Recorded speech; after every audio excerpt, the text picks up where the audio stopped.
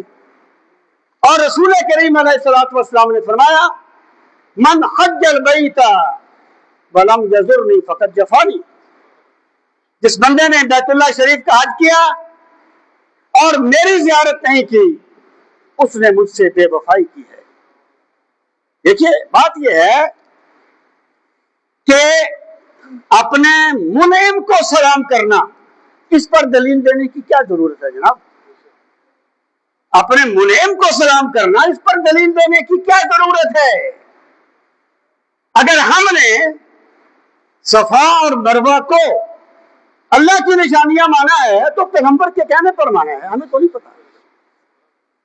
اگر ہم نے بیت اللہ کو اللہ کا گھر مانا ہے تو ہم نے تو خدا کی آواز نہیں سنی کہ یہ میرا گھر ہے، ہم نے تو اس لیے مانا ہے کہ ہمیں ہمارے پاک نبی نے بتایا کہ یہ اللہ کا گھر ہے۔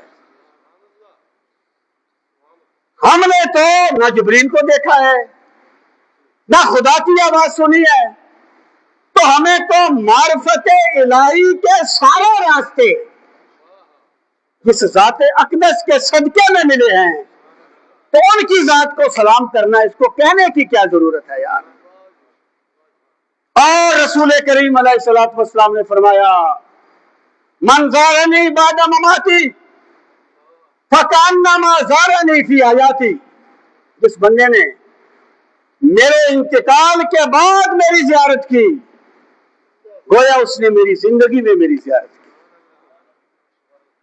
اور من زار قبری وجبت لہ شفاعتی، جس نے میرے مرکز منور کی زیارت کی اس کی شفاعت مجھ پہ لازم ہوگی۔